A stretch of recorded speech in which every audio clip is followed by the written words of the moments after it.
To और channel friends, मैं आप सबका अपने चैनल स्टॉक्स फॉर लाइफ पे बहुत स्वागत करता हूँ। दोस्तों, ये फिल फैमिली डे फिल्म बस वो पता है कि शाम को हमारी एक वीडियो आती है स्टॉक फटाफट या फिर न्यूज़ फटाफट, जहाँ पे वीडियो एक चर्चा ने कौन स्टॉक में क्या न्यूज़ आ रही है और क्या बेस्ट बाइंग लेवल इमर्ज हो रहा है। इतना फ्रेंड्स आपके लिए होमवर्क करके लाता हूँ, रिक्वेस्ट है वीडियो के एंड तक बने रखो। आज के दिन बहुत बड़ी बड़ी अपडेट्स हैं। चैनल फर्स्ट टाइम होंगे सब्सक्राइब कर सकते हैं इस तरह की क्वालिटी कंटेंट को सबसे पहले एक्सेस करने के लिए। Now without delaying any for time, let's begin. बात की जाए बाजार की, अच्छी खासी धुआंधार तेजी हमें देखने को मिली और रीज़न साफ है। अगर एफआईआईज बेचना बंद करेंगे और उनकी तरफ से थोड़ी बाइंग आएगी और डीआई जो गैस वो डेली करते हैं वही करते हुए देखने को मिल रहे हैं, तो मार्केट में गैस हमेशा ये बात तो तय है कि आने से उनके आए बाहर और जाने से उनके जाए बाहर। ये बहुत ही फेमस और पुराना गाना है, लेकिन गैस एफआईआईज पे पूरा सूट बैठता है। तो गैस मार्केट में तभी तेज़ी होगी जब अभी के टाइम में एफआईआईज जो बेच रहे हैं वो बेचना कम से कम बंद करें। और ऑफकोर्स खरीदना नहीं खरीदना गैस उनकी मर्ज़ी की बात है, फोर्स हम लोग कर सकते नहीं है। लेकिन ये सब देख सकते हैं कि उनका इम्पैक्ट सही में गैस भारतीय बाजार में बहुत ही हद तक निर्भर रोल प्ले करता है। गैस आज के कारोबार के बाद जो मार्च का महीना है ख़त्म हो चुका है, नेक्स्ट फाइनेंशियल ईयर गैस अच्छा हो यही मनोकामना करेंगे। तो गैस एफआईआईज के आने से मार्केट में अच्छी खासी रौनक का माहौल ज़रूर बनता है। तब देखना बनता है गैस कि यहाँ पे क्या दिग्गज ब्रोकर्स की रिपोर्ट हमें देखने को मिल रही है। बिकॉज एफआईआईज गैस कहीं ना कहीं जो टॉप क्लास ब्रोकर्स हैं जो इंटरनेशनल मार्केट में नामी ग्रामी हैं, उनके ऑफकोर्स ब्रोकिंग रिपोर्ट से बहुत ही हद तक निर्भर रहते हैं। और ऑफकोर्स उनकी जो गैस संख्या है भारतीय बाजार में हो, चीन में हो, कोरिया में हो, वो बहुत ही हद तक गैस निर्भर ज़रूर करती है। इसमें अगर आप देखें तो कारोबार गैस भारतीय बाजार में अच्छा होना अच्छा संकेत माना जाएगा। और ऑफकोर्स जो गैस एक रिलीफ रैली है वो हमें देखने को ज़रूर मिल रही है। तो कितना हद तक सस्टेनेबल है वक्त बताएगा, बट ये अभी के टाइम अगर आप देखें दो में गैस वही हमें एक गैप अप ओपनिंग देखने को मिल रही है 150 पॉइंट के आसपास, एक अच्छी खासी उछाल आप इसको कंसिडर कर सकते हैं।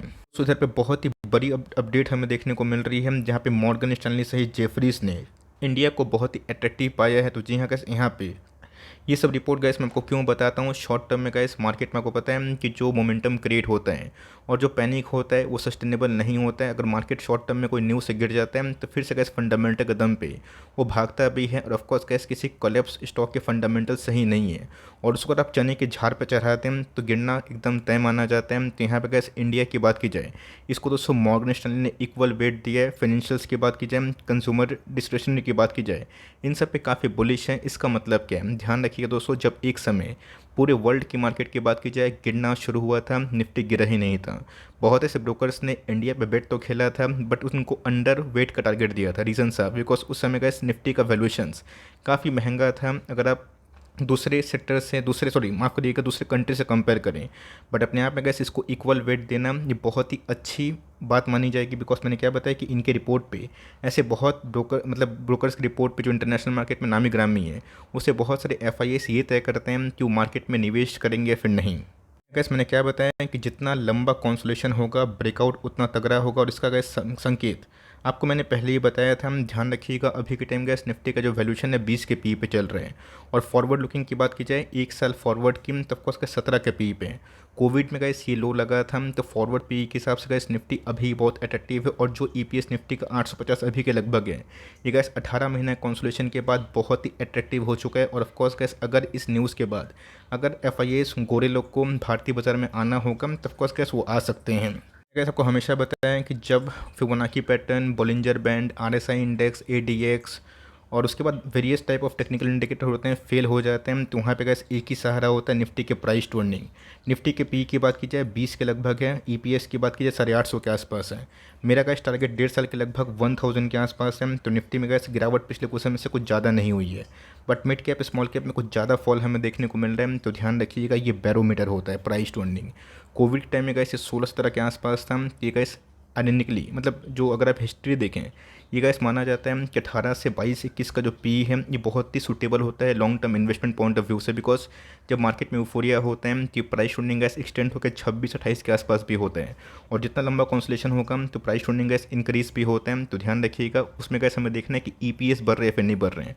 इसको गैस मैं जल्दी ही कवर करूँगा। लेकिन यस, ये गैस गुड न्यूज़ है भारतीय बाजार के लिए और इसका इम्पैक्ट हमें शॉर्ट टर्म में क्या लॉन्ग टर्म में ज़रूर विजिबल दिखाई दे सकती है। नहीं गैस कि गोरे लोगों ने कुछ रिपोर्ट बना दिया है तो ब्लाइंडली फोकस करना है हमें गैस उन सब कंपनी को फोकस करना है, रडार पर रखना है जिनके ईपीएस बढ़े। मैं आपको साफ साफ बता रहा हूँ, मैंने कमेंट देखा बजाज फाइनेंस के वीडियो में कि sir price trending batch finish काफ़ी गिर चुके हैं, तो ध्यान रखिएगा प्राइस ट्रेंडिंग फॉल होना और ईपीएस बढ़ना ये डेडली कॉम्बो होता है उन सब निवेशक के लिए जिनको ईपीएस में ग्रोथ चाहिए। ईपीएस का मतलब क्या होता है? अर्निंग पर शेयर में। पिछले कुछ समय से गाइस दीपक नाइट्राइट के ऑपरेटिंग मार्जिन 6-8% फॉल हुए और जिसका इम्पैक्ट हम इनके शेयर में भी पूरा विजिबल दिखाई पड़ रहा है। ऑल्दो गाइस आज के दिन थोड़ी बहुत रिकवरी से बहुत लोगों का ऐसा मानना है कि शॉर्ट टर्म ये कंपनी 2000 और ऑफकोर्स जो मीडियम टर्म की बात की जाए 2300 के आसपास जो इसके प्रीवियस आई था ये उसके पास जा सकती है। सबसे गाइस दीपक नाइट्राइट फंडामेंटली अच्छी कंपनी ही है। कमोडिटी के एक्सपोजर के बाद इनके मार्जिन में डिस्टर्बेंस हमें देखने को मिल रहा है। अब इस बार गाइस इन्वेंट्रीज का प्रॉब्लम सॉल्व हुआ फिर नहीं हुआ है, ये देखना क्वाइट इंटरेस्टिंग होगा बिकॉज इसके पहले गाइस 2300 के बाद एक प्रॉफिट बुकिंग जोन हमें देखने को मिला था। तो 2000 से गाइस अगर ये कंपनी ब्रेकआउट देती है तो 2200-2300 के आसपास आप शॉर्ट टर्म टारगेट ले सकते हैं। बट मेरा ऐसा मानना है इसको 5 साल होल्ड करें, तब गैस आपको सही में जो इनके कैपेक्स हैं उनकी जो मजबूती है वो आपको दिखाई दे सकती है। इसल की बात की जाए तो पिछले कुछ समय से काफ़ी गिर रहा था, बट मैंने क्या बताया कि मार्केट गैस जैसे ही भागा ना, मैं आपको सिंपल सी एक बात बता रहा हूँ, मार्केट गैस अगर जैसे 2000 पॉइंट में निफ्टी की बात बोल रहा हूँ भाग गया ना, बहुत निवेशक जो दूर से पूरा ड्रामा देख रहे हैं वो जंप मारेंगे बिकॉज निवेशक को चाहिए कि जब वो गिरते हैं मतलब गिरते हुए बाजार में यहाँ से गैस निफ्टी का 2000 पॉइंट 1500 पॉइंट गिरता है तो निवेशक गैस 15,000 13,000 12,000 का मुंह देखते हैं। भाग जाएगा तो 25,000 के बारे में डिस्कशन होगा, तो ऑफकोर्स शेयर मार्केट चलने से गैस सीडीएसएल को इसका बेनिफिट ज़रूर होता है। एक बहुत बड़ा इंडिकेटर है आईपीओ इंडिकेटर जो पिछले कुछ समय से आया ही नहीं। लास्ट एक साल से गैस कहाँ कोई आईपीओ आ रहा है, तो कंपनी फंडामेंटली अच्छी है। इसको दोस्तों मैंने कवर भी किया था, बताया था कि ये सब कंपनी भविष्य में टिकने वाली, डूबेगी तो कभी नहीं बिकॉज मोनोपोली और डुओपोली की कंपनी जाएगी कहाँ पे? आप कुछ भी व्यापार करें सीडीएसएल को और एनएसएल को फीस दे के ही जाएंगे। बट येस डीमेट अकाउंट में अगर संख्या थोड़ी कम होगी, वॉल्यूम लॉस होगा, तो ऑफकोर्स वहाँ पर जो निवेशक है उनकी ट्रेडिंग वॉल्यूम से गैस इनको नुकसान होता है और नई आईपीओ नहीं आने से इनको थोड़ा कम प्रॉफिट होता है। बट कंपनी शानदार है, तो अगर आपको निचले भाव पे गैस खरीदने का मौका मिल रहा है इसको आप चुनते रहें। और लॉन्ग टर्म में 5 साल 10 साल में गैस जब मेगा बुल रन रैली आए कम, चाहे वो 10 साल में 2 बार आए या फिर 3 बार आए बियर मार्केट के बाद, तब दोस्तों सीडीएसएल को पकड़ना लॉन्ग टर्म में बहुत ही मुश्किल वाली बात होगी। ऑल्दो कंपनी अच्छी है but valuation point of view से प्राइस ही तो है। बट अगर आप एलोकेशन 4-5% के आसपास दे के चल रहे हैं तो कंपनी अच्छी लॉस में बेचने वाली नहीं है। गैस इस बार फोकस करना है कि एवेन्यू सुपरमार्ट के जो न्यू स्टोर काउंट है वो कैसे बढ़ते हुए देखने को मिल रहा है। लास्ट क्वार्टर में गैस मैंने इनके नंबर से तो इम्प्रेस था, बट जो स्टोर काउंट की संख्या इस कंपनी ने पेश किया था उससे गैस मैं बहुत ही अनसेटिस्फाइड था। डीमार्ट पे गैस हमने बेट खेला है तो लॉन्ग टर्म में कितना ग्रोथ पॉसिबल है बिकॉज इनके सीईओ की बात की जाए, क्या कोई बता सकता है कि इनके सीईओ का नाम क्या? देखते हैं कितने लोग सही में डीमार्ट के सीईओ का नाम जानते हैं। थोड़ा सा टेढ़ा मेरा है बट देखते हैं कि आपको पता है फिर नहीं। तो जिनका अगर इस बार नंबर्स के संग गाइडेंस सही आते हैं और स्टोर काउंट जैसे कई कंपनी ने कमिट किया कि 1500 स्टोर इनको 10 साल में करना है, अगर गैस ये मार्क इनको अचीव करना है तो ऑफकोर्स गैस स्टोर काउंट में जो मुंबई हो गए या फिर अहमदाबाद हो गए इन सबको छोड़ के खासकर गैस नॉर्थ इंडिया में और साउथ इंडिया में इनको फोकस प्रेजेंस की आवश्यकता ज़रूर बनानी पड़ सकती है। तो नंबर्स के बाद गैस डिसाइड करेंगे कि कंपनी का रुझान क्या है। ऑल्दो गैस आज हमें थोड़ी बहुत उछाल दिखाई ज़रूर दी है। वीबीएल की बात की जाए बहुत ही अच्छी शेयर हमें देखने को मिलती है, अच्छा बिजनेस मॉडल है। तो ऑफकोर्स गैस बहुत लोग जो मेगा वेट कर रहे थे वो तो हुआ नहीं और वीबीएल गैस बहुत ही सेट कर चुका है अपने आप को कि लॉन्ग टर्म में ज़रूर ये कंपनी रिवॉर्ड दे सकती है। ऑल्दो गैस कैंपा कोला की न्यूज़ के बाद कोई नेगेटिव इंपैक्ट तो नहीं है। अब देखना बनता है कि Q4 के नंबर्स के पहले क्या सही में ये लाइफ टाइम हाई को हिट कर सकती है फिर नहीं। आपको क्या ओपिनियन है, क्या वीबीएल Q4 के नंबर्स के पहले लाइफ टाइम हाई हिट करेगी फिर नहीं? Although gas life time high से बहुत डिस्काउंट में नहीं है और ऑफकोर्स गैस गर्मी का सीज़न इनके लिए एक बहुत ही फ्रूटफुल सीज़न होता है। लेकिन ये बहुत से न्यूज़ भी है जैसे MSCI इंडेक्स में आना, निफ्टी नेक्स्ट 50 में आना, तो ऑफकोर्स इनके लिए गैस जैसा जैसा अपग्रेडेशन हो रहा है रिस्पॉन्सिबिलिटी भी बढ़ रही है। अब देखना बनता है कितना का इस लंबा चौड़ा कमेंट्री जो कंपनी ने दिया था कि मुझे स्नैक्स बिजनेस में करना है, ये मार्केट शेयर लेना है, इतनी सारी फ्रेंचाइजी को स्टोर के माध्यम से बढ़ाना है। अब उसमें कंपनी Q4 में कैसा पत्ता खोलती है और उसके बाद जो नेक्स्ट अपकमिंग कुछ क्वार्टर्स होंगे उसमें कंपनी गाइडेंस क्या होती है। आपके पास ये कंपनी है तो नेवर सेल कैटेगरी में गैस लॉन्ग टर्म में बस बने रहें। अगर एक और स्टॉक है तो सुपर डुपर परफॉर्मेंस कर रहे हैं। मैंने क्या बताया कि अगर हैप्पीएस्ट माइंड से खुश नहीं है तो केपीआईटी खुश कर रहे हैं। अब बहुत लोगों ने हैप्पीएस्ट माइंड में पैसे लगा के रखे हैं और केपीआईटी में जैसे जैसे रैली हो रही है उनका ब्लड प्रेशर काफ़ी हाई है। वो कंपेयर कर रहे हैं कि सर हैप्पीएस्ट माइंड नहीं भाग रहा है। और केपीआईटी की बात की जाए देखते ही देखते आपके जो सजेशन लेवल से कंपनी 3 गुना हो चुकी है। गैस 300 का स्टॉक अगर 900 होगा तो अच्छी बात होगी, बट गैस आपको आम से इमली को और इमली को कटहल से प्लीज़ कंपेयर नहीं करना है केपीआई अच्छा परफॉर्म क्यों कर रही है, मैंने बहुत और बताया कि कंपनी के गाइडेंस 3 से 4 बार रिवाइज हुए। कंपनी के मैनेजमेंट ने साफ साफ बताया था कि इनके गाइडेंस और भी इंप्रूव होंगे और उनके बिजनेस अच्छे होंगे। रिसेशन का गैस इनको एकदम खौफ नहीं है। वरना अगर आप दूसरे आईटी इंडस्ट्री से कंपेयर करें तो उनकी हालत अभी भी ख़राब है। बिकॉज इनके ऑटो क्लाइंट्स अच्छा ही परफॉर्म कर रहे हैं, तो कंपनी अच्छी है। यहाँ पे गैस फ्रेश इन्वेस्टमेंट ना करें। रही बात हैप्पीएस्ट माइंड स्कीम दूसरे आईटी कंपनी की, आपको समय देने की आवश्यकता होगी। बिकॉज हैप्पीएस्ट माइंड्स की बात कीजिए, एआई में अच्छा खासा काम कर रहा है, उनके बिजनेस डिमांड थोड़े कम है। बट येस, जैसे गैस वर्ल्ड में रिसेशन का जो फियर है वो हटे कम, चाहे वो 1 महीना हो, 3 महीना हो, 6 महीना हो, आपको रिकवरी ज़रूर होगी। तो यहाँ पे गैस फ्रेश इन्वेस्टमेंट इस पॉइंट ऑफ व्यू में मैं बिल्कुल ना करूँगा। आपके पास लॉन्ग टर्म ताकत है झेलने का, इनकी अपसाइड का भी, डाउन साइड का भी। आप इसको बिना डरे हुए लॉन्ग टर्म होल्ड कर सकते हैं। बट फ्रेश एंट्री गैस अभी के टाइम थोड़ा सा अवॉइड करिए। एक की बात की जाए, मुझे लगता है कि इसकी बहुत डिजर्विंग स्टॉक है और जो प्राइस अभी के टाइम ट्रेड कर रहा है ये बिल्कुल भी नाइंसाफ़ी है। इंसाफी गैस मैं क्यों बोल रहा हूँ, लास्ट 2 साल से पीए इंडस्ट्रीज में बहुत पैसे नहीं बने, बट गैस एग्रोकेमिकल में गैस अब एक्सपोर्ट होना शुरू हो चुका है। और इंडियन गवर्नमेंट गैस एक्सपोर्ट के मामले में 750 बिलियन के आंकड़े को क्रॉस कर चुकी है फर्स्ट टाइम इतिहास में। पीआई की बात की जाए, एग्रोकेमिकल स्पेस के संग इनके नंबर्स ब्लास्टिंग थे, सुपर डुपर हिट थे। बट उसके बावजूद परफॉर्मेंस हमें देखने को नहीं मिल रहा है। तब फाइनली गैस इसने 3000 के लेवल को तोड़ा है। बैक टू बैक अच्छे नंबर्स देने के बावजूद भी वही 3300 से लेकर 3000 के आसपास है। तो मेरे हिसाब से गैस लॉन्ग टर्म के लिए आप चाहें तो अभी भी बाई कर सकते हैं। और लियो वैम तो पैनिक ना करें, बिकॉज केमिकल का गैस फिर से जब सेक्टर रोटेशन होगा और फिर से केमिकल से पैसे आएंगे, ये सब कंपनी अनस्टॉपेबल ज़रूर दिखाई देगी। इसके बाद की जाए, आज का हमें बादशाह शेयर देखने को मिला। रीज़न साफ है, बिकॉज रिलायंस का वेटेज काफ़ी हाई है, इसका भागना है इस निफ्टी के लिए एक कल्याण से कम नहीं होता।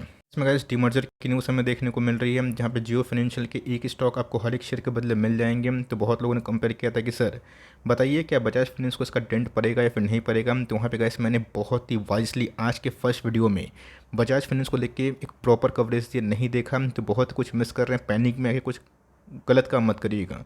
आप उस वीडियो को देखिए, अगर आप सेटिस्फाई हैं तो फॉलो कर सकते हैं, नहीं है आप अपना ओपिनियन में राइट डाउन कर सकते हैं। ऑल दो गैस कंपनी फंडामेंटली अच्छी है। यहाँ पे गैस मैंने क्या बताया कि अगर इनके ऑपरेटिंग मार्जिन रिफाइनिंग बिजनेस से परफॉर्म अच्छा करेंगे तो इस कंपनी में ब्रेकआउट भी होगा। अगर उसमें कुछ भी डिसअपॉइंटिंग न्यूज़ आती है तो हमें और ही प्रॉफिट बुकिंग देखने को मिल सकती है। तो सिर्फ आज की तेज़ी से हमें रुझान नहीं बनाना है, आपके पास ये कंपनी होल्ड करे। लेकिन ये अगर आपको इसको हर एक डिप में बाई करना है, देश की number 1 company as per the market cap, आप इसको ज़रूर बाई करके चल सकते हैं। की बात की जाए, मैंने क्या सबको हाल फिलहाल में एक रिपोर्ट बताया था कि इंडिया ने रिकॉर्ड तोड़ा। 75 साल में पहला बार था कि 750 बिलियन का जो एक्सपोर्ट है वो इंडिया ने अचीव किया। तो इस डिक्सन यहाँ पे बहुत ही ऑप्टिमिस्टिक है और इनका जो एक्सपोर्ट टारगेट है मोबाइल फ़ोन में ये 100 बिलियन के आसपास है। जो मेरे हिसाब से अगर ये इनके 50% के आसपास भी जाते हैं ना, इनके बिजनेस फंडामेंटल्स में गजब का इंप्रूवमेंट हमें दिखाई दे सकता है। गैस ये 3000 का लेवल तोड़ के ऊपर सस्टेन ना करें तब तक थोड़ा सा कॉशियस रहिएगा। यहाँ पे गैस गाइडेंस तो कम हुए, बट कंपनी की जो मैनेजमेंट इस बार नंबर्स कैसे पेश करते हैं ये देखना क्वाइट इंटरेस्टिंग होगा। बिकॉज ग्लोबल स्लोडाउन गैस हमें स्मार्टफोन में,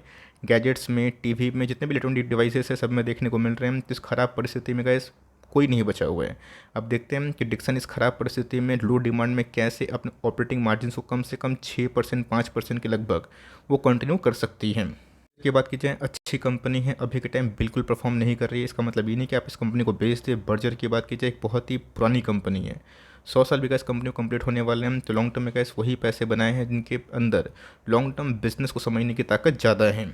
टर्म गैस हमेशा अगर आप सोचेंगे कि ये कंपनी ख़राब है, परफॉर्म नहीं कर पा रही है, तो वही आईटीसी वाला केस होगा कि एक समय आईटीसी को कोई लेने के रेडी नहीं था, आज सिर्फ और सिर्फ लोग आईटीसी के बारे में डिस्कस कर रहे हैं। टाइम देना पड़ेगा। मुझे लगता है कि इसके मुथूट फाइनेंस हो गए, बर्जर पेंट हो गए, कुछ कुछ ऐसे शेयर है भारतीय बाजार में जो अभी के टाइम में आईटीसी है, आपको टाइम देना पड़ सकता है। बट मुझे लगता है कि इसके लॉन्ग टर्म में कंपनी के ओपीएम अगर एक बार स्टेबल होते हैं और कंपनी डबल रेट में ग्रोथ करती है जैसे कंपनी कमिट किया था, तो मेरे हिसाब से कैसे इनके फ्यूचर बहुत ही ब्राइट है। अब देखते हैं कि इसके बाद कंपनी का शेयर प्राइस कैसे रिफ्लेक्ट होगा। मुझे लगता है कि अगर ग्लोबल मार्केट में थोड़ी स्लो डाउन की कंडीशन के बाद रिकवरी होगी और क्रूड में तो अच्छा खासा फॉल है, ओपीएम गाइस अगर अच्छा आएगा और कंपनी डबल रेट में ग्रोथ करेगी तो दिवाली तक गए शायद से ये फिर से पुरानी जो हाई है उसकी तरफ जा सकती है। इसकी बात की जाए, मैंने गैस बहुत और बताया कि अगर आपको दूसरे नए बिजनेस में काफ़ी इंटरेस्ट है, उसको छोड़ के आप चाहें तो इन्फोइज में अपनी पारी खेल सकते हैं। ये गैस बहुत निवेशकों को समझ में नहीं आता है कि इनके बिजनेस फंडामेंटल कैसे हैं। बिकॉज इनका बिजनेस फंडामेंटल कैसे ऐसा है कि इनके प्रॉफिट्स आप इनको जज ही नहीं कर पाएंगे। कभी प्रॉफिट बहुत ही हाई तो कभी प्रॉफिट बहुत ही लो। इस रीज़न भी है, रीज़न साफ है बिकॉज ये बहुत सारे बेस केस में इन्वेस्टर्स को जो स्टार्टअप्स है उनको इन्वेस्टमेंट करके उनको स्ट्रेंथ देती है और उसके बाद जब वो कंपनी यूनिकॉर्न बनती है तो रिवॉर्ड मिलता है। तो कंपनी का अभी बाइंग जोन पे है। आप चाहें तो धीरे धीरे बाई कर सकते हैं। ऑल्दो ये मत बोलिएगा कि सर कल प्राइस अगर 20% डाउन हो गया तो मैं फंस गया। पिछले कुछ समय से अच्छी खासी करेक्शन के बाद एक रिवर्सल हो रहा है। बीच में गए लास्ट क्वार्टर के नंबर्स भी खराब थे, बहुत लोगों ने डाउनग्रेड किया था। मैंने बताया था कि बिल्कुल उन सब की बात पे ना आए। नंबर्स खराब नहीं थे, अब एक आध स्टार्टअप खराब होगा ही। अगर आप उसमें दोष देंगे तो ये तो गैस 100% एक्यूरेसी वाली बात हो गई ना कि आपके पोर्टफोलियो का सारा स्टॉक मल्टीबैगर ऐसा नहीं होता। अगर इनके पोर्टफोलियो कुछ स्टॉक मल्टीबैगर निकले हैं इन्वेस्टमेंट, जैसे जोमेटो हो गया, पी फिनटेक हो गया, तो कुछ कुछ कंपनी, राहुल यादव की कंपनी एक लॉस मेकिंग है, लॉस हुआ है। ये एक्सेप्शनल केस है, बट कंपनी ने फिगर आउट किया कि कैसे अपने इन्वेस्टमेंट को स्मार्टली लॉन्ग टर्म के लिए पेश कर सकते हैं। उसके बात की जाए, अच्छी खासी रिकवरी हमें देखने को मिल रही है। पिछले कुछ समय से गैस इस कंपनी में हमें 15% के आसपास उछाल देखने को मिल रहा है और 100 पॉइंट तो गैस ऐसे ही कुछ दिनों में ही रिकवर हो चुके हैं।